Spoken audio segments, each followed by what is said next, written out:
Que o Senhor te abençoe, meu irmão, minha irmã, uma alegria estar aqui com você mais uma vez. Que Deus abençoe sua semana, que a boa mão dele esteja sobre você, sobre a sua casa. Que o Senhor te conduza em tudo e ele te livre do mal. Vou ler o Evangelho de Lucas no capítulo 4, a partir do versículo 16. Está escrito assim: Indo para Nazaré, onde fora criado, entrou num sábado na sinagoga, segundo o seu costume, e levantou-se para ler. Então lhe deram o livro do profeta Isaías. E abrindo o livro, achou o lugar onde estava escrito: O Espírito do Senhor está sobre mim, pelo que me ungiu para evangelizar os pobres. Enviou-me para proclamar libertação aos cativos e restauração da vista aos cegos, para pôr em liberdade os oprimidos e apregoar o ano aceitável do Senhor. Tendo fechado o livro, devolveu o assistente e sentou-se. E todos na sinagoga tinham os olhos fitos nele. Vamos orar? Senhor, obrigado por esse tempo precioso que dedicamos ao Senhor. Obrigado pelas misericórdias do Senhor que se renova cada manhã. Nós queremos te pedir nesse nosso momento de comunhão com o Senhor, que o seu Espírito Santo fale ao nosso coração, ilumine o nosso entendimento e nos ajude a compreender a sua palavra.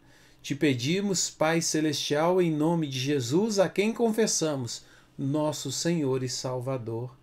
Amém.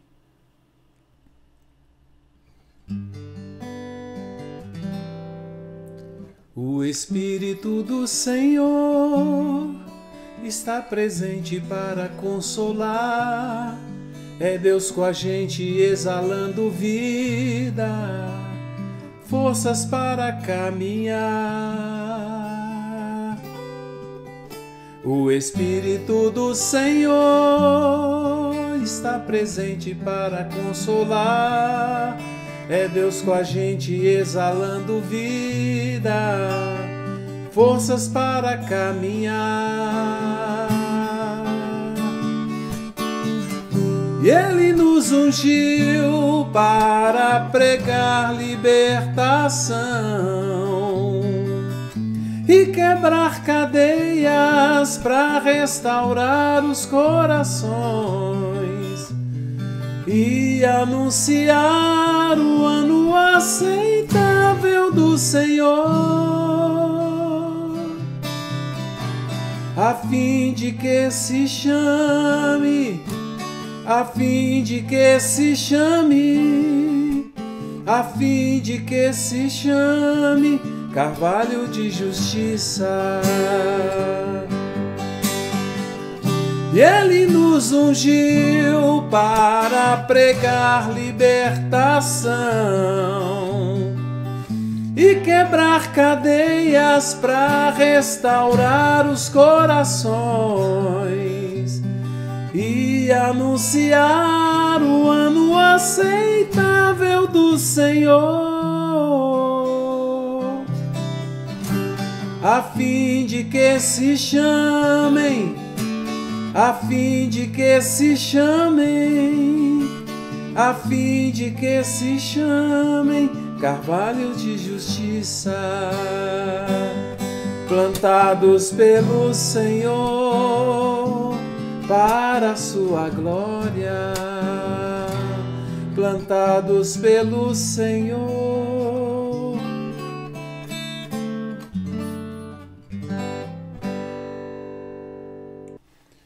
Durante algum tempo na minha vida, eu fiquei meditando e tentando assim entender melhor a diferença entre autoridade e poder. Há algum tempo, já há muito tempo, eu ficava ouvindo uma música que diz assim: autoridade e poder, domínio em suas mãos. E eu ficava tentando entender, compreender a distinção entre autoridade e poder. Autoridade é o direito que alguém tem de exercer o poder. Eu gosto de falar que a autoridade é posição. Por exemplo, eu recebi a autoridade de coronel na Polícia Militar de Minas Gerais. Eu adquiri a posição de coronel dentro das várias posições de autoridade. Eu recebi a autoridade de coronel na Polícia Militar. Então, gosto de dizer que a autoridade é posição. A autoridade é a legitimidade que alguém tem de fazer ou não fazer alguma coisa, de exercer influência e tomar decisão a respeito de uma coisa. Importante na autoridade é a legitimidade. É claro que existem diversos tipos de autoridade, eu não vou falar sobre esses diversos tipos agora, só brevemente fazendo uma introdução, distinguindo a autoridade de poder. Por exemplo, quando Deus chamou Moisés da sarça e enviou Moisés para falar com o faraó, Deus deu a Moisés autoridade. Mas Deus deu a Moisés só autoridade? Não, Deus também deu a Moisés poder para realizar sinais. Neste caso, o símbolo do poder de Moisés é o cajado. Não é com o cajado que ele faz as coisas, que ele exerce, né, a autoridade dele, e o cajado é um símbolo do poder dele.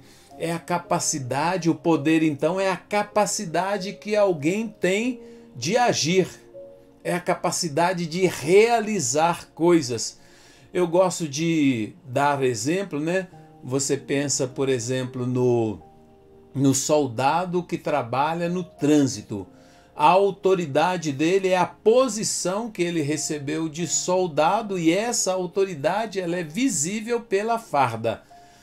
O poder dele está na arma que ele porta na cintura. Então, quando um policial de trânsito, por exemplo, para na frente de um caminhão e levanta a mão e ordena que aquele caminhão pare, ele está exercendo a autoridade. Quando aquele motorista de caminhão carregado de droga avança em cima do soldado e não quer parar, e o soldado tira a arma dele e atira naquele carro, no pneu daquele carro ou na pessoa que está tentando matá-la, ele está exercendo o poder. Então são duas coisas diferentes, a autoridade e o poder. Moisés recebeu a autoridade de Deus. Quando ele pegou o cajado, estendeu e o mar abriu, ele estava exercendo o poder. São coisas diferentes. Quando ele fere a água do rio e a água se transforma em sangue, ele está exercendo poder, porque a autoridade dele não foi acatada pelo faraó. Quando nós olhamos no Evangelho, nós vamos deparar de imediato com a autoridade de Jesus.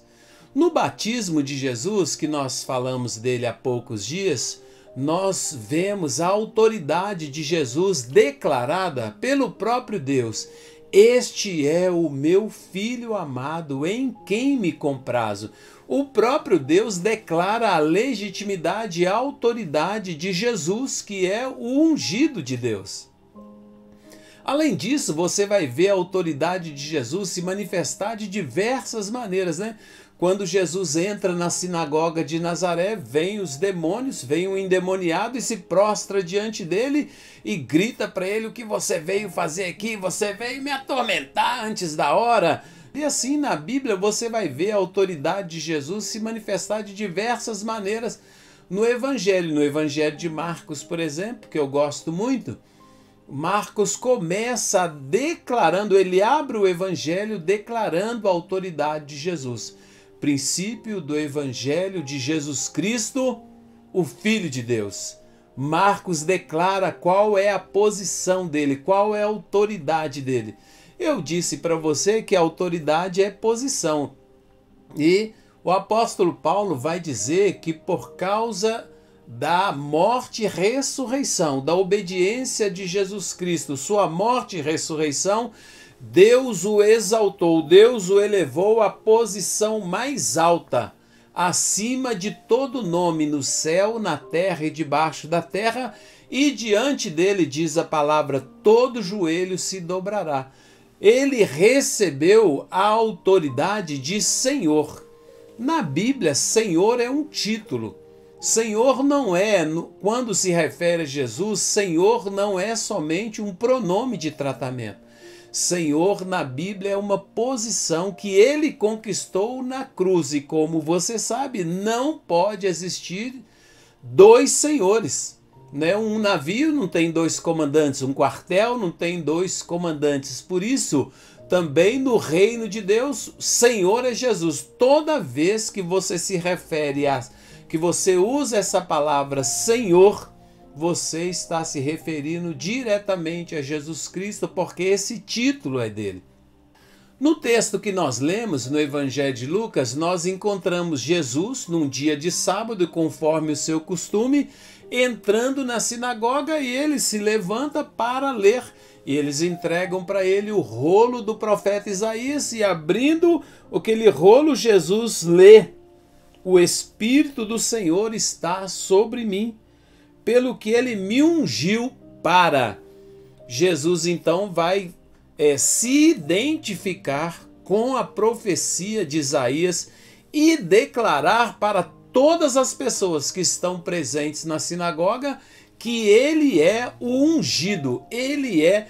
Isso também é uma confirmação da autoridade de Jesus. Jesus vai dizer: o Antigo Testamento, quando se refere ao ungido de Deus, está falando de mim. Jesus está dizendo: eu sou o ungido. A palavra Cristo significa o ungido, é Messias em hebraico. E antigamente as pessoas se referiam a Jesus, na Bíblia é assim: Jesus o Cristo. Não é Jesus o ungido, Jesus aquele que nós estávamos esperando, aquele que foi ungido por Deus. Então Jesus é o ungido e ele vai se apresentar assim, e ele faz essa revelação ao ler o livro do profeta Isaías: o Espírito do Senhor está sobre mim, o Senhor me ungiu para evangelizar os pobres, proclamar libertação aos cativos, restaurar a vista aos cegos, pôr em liberdade os oprimidos e apregoar o ano aceitável ao Senhor. A Bíblia diz que Jesus fecha o rolo, entrega o rolo e diz: hoje se cumpriu esta profecia. Ele se assenta e as pessoas ficam olhando para ele, esperando como ele vai interpretar aquele texto, o que ele vai falar daquele texto, e para surpresa de todos, ele diz: hoje se cumpriu o texto que vocês acabaram de ouvir. Então são duas coisas bastante diferentes. Uma é autoridade. A autoridade é posição, é legitimidade. E poder é a capacidade de realizar os sinais. A autoridade é inerente a Jesus. Aquele que desde o princípio fez todas as coisas. No princípio era o Verbo estava com Deus e o Verbo era Deus. Então a autoridade é inerente a ele. A autoridade é reconhecida pelo Pai quando o Pai testemunha para todas as pessoas que estão ali presentes: este é o meu Filho amado, em quem eu tenho prazer. Depois, Jesus é ungido pelo Espírito Santo, recebe poder do Espírito Santo para evangelizar, libertar, restaurar, consolar, dar vista aos cegos e fazer todos os sinais que Jesus faz. Uma coisa surpreendente na Bíblia está escrito no Evangelho de João, no capítulo 14, Jesus diz assim: em verdade vos digo que aquele que crê em mim fará também as obras que eu faço, e outras maiores fará, porque eu vou para junto do Pai. João 14, versículo 12. O que Jesus está dizendo é uma coisa surpreendente, no mínimo surpreendente. Ele diz, nós lemos o Evangelho, nós vemos Jesus fazendo coisas, meu Deus, milagres maravilhosos, um atrás do outro, multiplicando pães, andando sobre as águas, curando o cego, libertando oprimidos. Meu Deus, e Jesus então ele faz, Jesus não mente, e Jesus faz essa declaração que é impressionante: se você crê em mim, você fará as obras que eu fiz e fará maiores ainda. Como é possível alguém fazer as obras que Jesus fez e fazer maiores? Qual a chave para isso? Qual o segredo para isso? O segredo é revelado na própria vida de Jesus. Jesus era cheio do Espírito Santo. E o texto de Lucas fala que Jesus volta do deserto no poder do Espírito Santo. E é no poder do Espírito, depois da tentação, depois de ter vencido o diabo, que Jesus entra na sinagoga, abre o rolo e diz: o Espírito do Senhor está sobre mim, o Espírito Santo está sobre mim. Ele me ungiu, ele me deu o poder para curar, libertar, consolar, pregar boas novas. É o Espírito Santo que enche Jesus de poder, faz Jesus transbordar de poder, para que Jesus faça os sinais, as obras, as pregações, cumpra a missão que ele nos deu. A mesma coisa acontece com a igreja. Jesus sopra o Espírito sobre os discípulos, ele diz: recebam o Espírito Santo, e sopra o Espírito sobre os discípulos, mas manda que eles permaneçam em Jerusalém até que eles sejam revestidos de poder. Todo discípulo de Jesus é chamado a viver uma experiência profunda com Deus e a viver essa experiência que é ser cheio do Espírito Santo. Mais do que ser cheio do Espírito Santo, é andar no poder do Espírito Santo. Escrevendo aos Efésios, no capítulo 5, no versículo 18, o apóstolo Paulo diz: enchei-vos do Espírito, não vos embriagueis com vinho, no qual há dissolução, mas enchei-vos do Espírito. A Bíblia nos manda nos encher do Espírito. Como nós podemos, Cícero, nos encher do Espírito? Nos aproximando de Deus, tendo comunhão com Deus, em oração, em jejum, andando no Espírito. O apóstolo Paulo, quando ele escreve aos Gálatas, no capítulo 5, ele diz: vocês precisam andar no Espírito, em vez de andar na carne e satisfazer os desejos da carne. Vocês precisam andar no Espírito. As obras da carne, diz Paulo no capítulo 5 de Gálatas, são conhecidas. São prostituição, impureza, lascívia, ira, porfia, ciúmes, invejas, bebedices, glutonarias. Essas são as obras da carne e nós somos atraídos por ela. Mas o apóstolo Paulo diz: não vivam dessa maneira, não andem na carne, andem no Espírito. E o fruto do Espírito é amor, bondade, mansidão, benignidade, longanimidade. Então nós somos desafiados a andar no Espírito. Nesses tempos que nós estamos vivendo, recentemente uma pessoa mandou para mim, um amigo muito querido, mandou para mim as imagens da marcha para Satanás.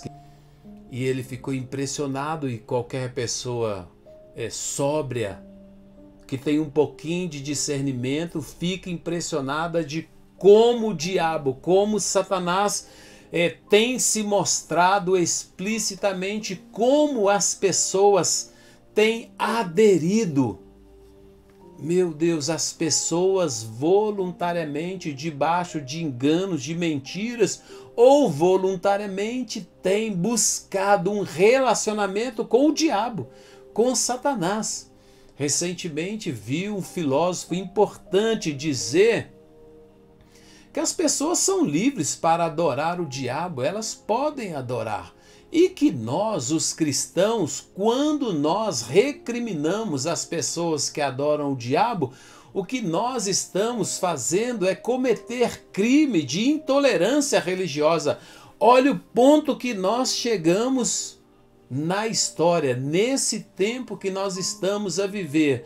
As pessoas já estão defendendo a ideia de que é um direito cultuar o Satanás, o diabo, aquele que vem para roubar, matar e destruir, aquele que é adversário da humanidade, que tem ódio da humanidade, que a obra dele é roubar, matar e destruir, não fez, nem faz, nem fará nada de bom nem de bem, porque não é a natureza dele é roubar, matar e destruir.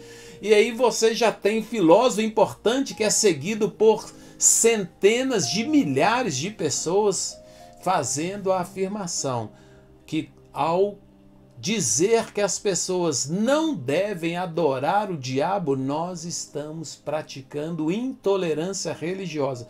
Bom, esse negócio a gente poderia falar muito sobre isso, né? Será que é uma religião, né? Será que o diabo é uma religião? O diabo é um ente, né? O diabo é uma pessoa, o diabo é um ser pessoal que anda pela terra e a obra dele é roubar, matar e destruir. Ele é mentiroso. A Bíblia diz em João, no capítulo 8, versículo 44, que ele é homicida e ele é mentiroso desde o princípio. No livro de Apocalipse diz que ele é o sedutor das nações. Por que eu estou dizendo isso, fazendo uma revisão até de coisas que eu já falei? Porque nós vivemos num tempo em que não dá para brincar. Olha, meu irmão, minha irmã, nós estamos a viver um tempo em que não dá para brincar. O nosso adversário, o diabo, os demônios estão se levantando na terra e nós que já estamos assombrados com muitas coisas no nosso país, nós estamos a um bigodinho de pulga, como diz um amigo meu. No nosso país nós estamos a um bigodinho de pulga de liberar o aborto, de liberar o uso de drogas. Nós já toleramos os crimes, não é isso? Os furtos. Nós já defendemos políticos importantes, lideranças na nossa nação, defendem o direito do ladrão roubar como ofício. Então nós estamos numa subversão de tudo. Nós estamos trabalhando com velocidade para destruir os fundamentos da vida cristã. Tudo aquilo que a palavra de Deus ensina e recomenda, nós estamos trabalhando para destruir. Recentemente eu vi uma publicação de que a inteligência artificial vai reescrever a Bíblia. Então as pessoas estão vivendo nesse mundo louco, nesse mundo maluco, nesse mundo em que as trevas se levantam. Escolhe a sua posição, escolhe o seu lado. Certa vez, num momento crucial da história de Israel, Josué disse para as pessoas assim: olha, escolham a quem vocês vão servir. Se vocês vão servir a Baal ou se vocês vão servir ao Senhor. E Josué faz uma declaração que é muito famosa: eu e a minha casa serviremos ao Senhor. Nós estamos hoje num momento em que não é possível neutralidade. Nós estamos num momento em que todos nós precisamos nos posicionar. Mais do que posicionar, nós não podemos viver uma vida cristã sem autoridade e poder. A Bíblia diz que Deus restaurou a nossa autoridade de filhos, que Ele nos fez novamente reis e sacerdotes, como está escrito no livro de Apocalipse, no capítulo 5, nos versículos 8 e 9, que Jesus morreu, derramou o sangue dele, restaurou a nossa dignidade de filhos e a nossa posição de autoridade, nos fez de novo reis e sacerdotes. Agora, para nós andarmos no poder, você entende? Posição de filhos, posição de reis e sacerdotes. Se você está em Cristo, se Jesus Cristo é o seu Senhor e Salvador, se você fez aliança com Jesus e o confessou como seu Senhor e Salvador, a sua autoridade de filho foi restaurada. A sua autoridade de rei e sacerdote foi restaurada. Basta isso? Não. É preciso se encher do Espírito, andar no poder do Espírito. Precisamos do poder do Espírito. E para concluir, eu vou te contar uma história que aconteceu aqui na cidade onde eu moro, que é Belo Horizonte. Os guardas de trânsito aqui, especificamente os guardas municipais, eles eram o tempo todo confrontados, apanhavam. E quando eles abordavam alguma pessoa no trânsito, e as pessoas não acatavam a autoridade deles. Eles eram autoridades? Eram. As pessoas acatavam a autoridade deles? Não. E ele parava uma pessoa, ia fazer uma notificação de uma infração, a pessoa descia do carro, batia neles, uma confusão. Eles se organizaram e lutaram muito e eles estão armados. Mudou tudo. Entende? Que o guarda de trânsito agora ele tem autoridade e ele tem o poder.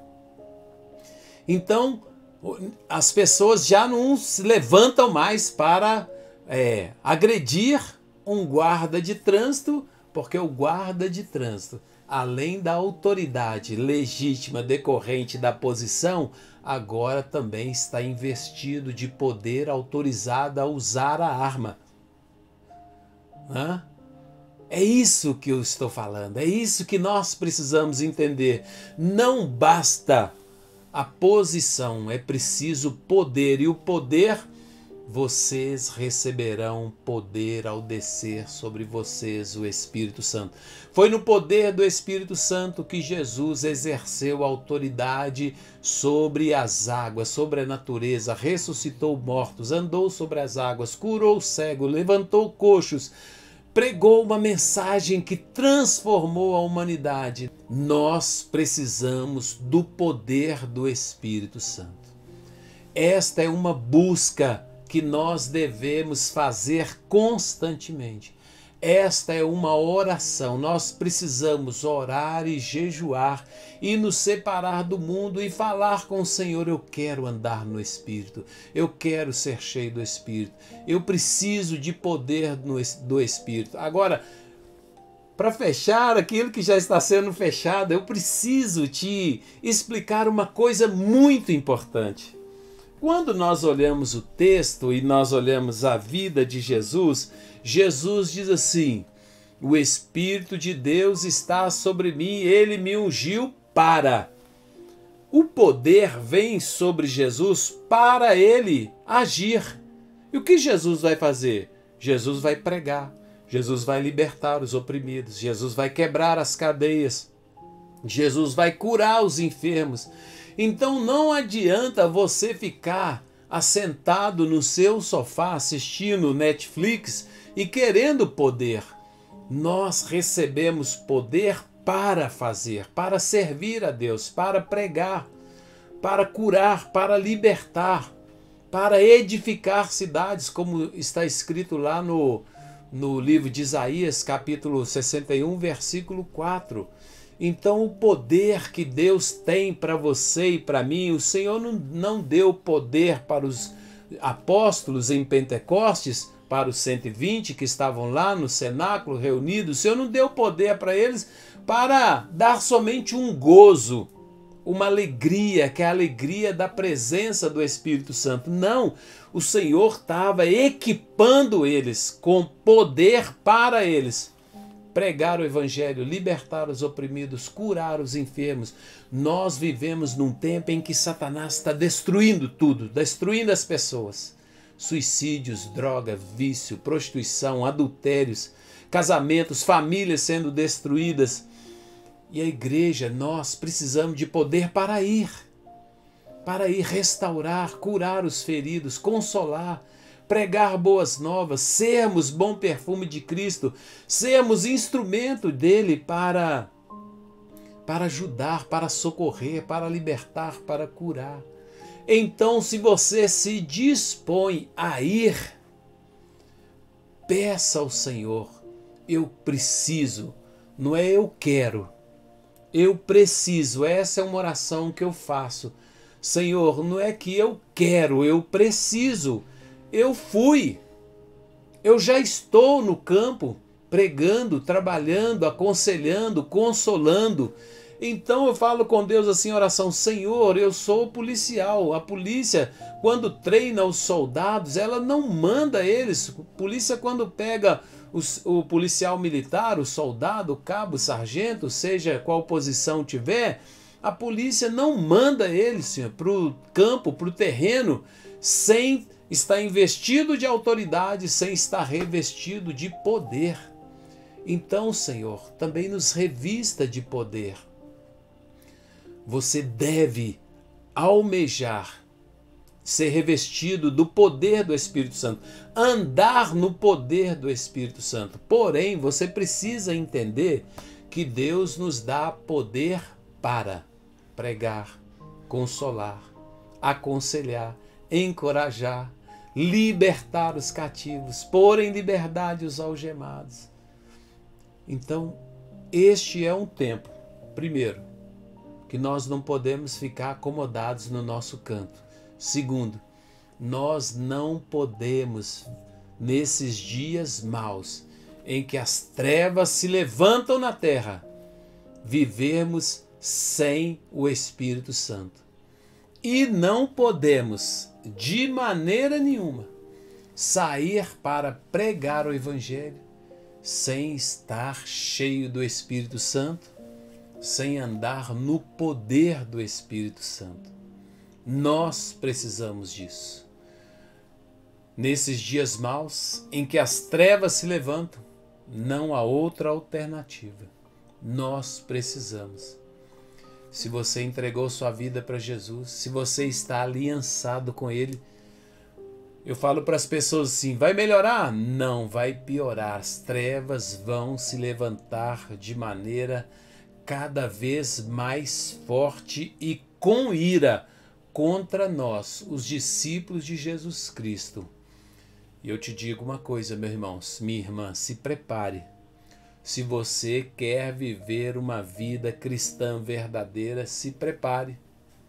Fácil não vai ficar não, vai ficar mais difícil. Então, você precisa, eu preciso, nós precisamos ser cheios do Espírito Santo, andar no poder do Espírito Santo. Senhor, nós louvamos o Seu nome neste momento, adoramos o Senhor que é maravilhoso. A nossa vida está nas Tuas mãos. Nós queremos Te pedir que perdoe os nossos pecados e as nossas falhas. Tenha misericórdia de nós, perdoe os nossos pecados. Senhor, nós entendemos a Sua palavra, nós olhamos para o exemplo do Senhor, para aquilo que o Senhor fez e para aquilo que o Senhor é. E queremos ser como o Senhor, Deus, queremos receber esta autoridade, que o Senhor aumente a autoridade em nós, a autoridade para agir em nome de Jesus. Também te pedimos que o Senhor nos revista do poder do Seu Espírito. Eu oro por Sua igreja, por cada discípulo do Senhor, para que seja cheio do Seu Espírito, para que desperte do sono, para que o Senhor, Deus, eu te peço, sopre o Seu Espírito sobre a Sua igreja. E nesses dias maus em que as trevas se levantam, Deus, levante o Seu povo, levante os Seus valentes, revista-os, Pai, com o Seu Espírito Santo. A cada um de nós, nós te pedimos nesse nosso momento de oração, reconhecemos que precisamos, reconhecemos que os dias são maus. E se o Senhor não estiver conosco, se o Seu Espírito não estiver conosco, Deus, certamente nós não conseguiremos cumprir as ordens que o Senhor nos deu, ordem tão clara de ir ao mundo todo e pregar o Evangelho, de libertar o cativo, pôr em liberdade o algemado. Unge-nos para isso, para consolar o que chora. Senhor, unge-nos, ó Deus, para, Pai, fazer a obra que o Senhor quer que nós façamos.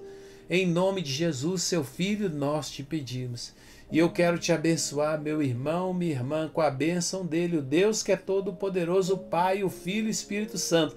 Que a sua semana seja abençoada, que o Senhor vá na sua frente, que todo mal seja repreendido, expulso do seu caminho em nome de Jesus.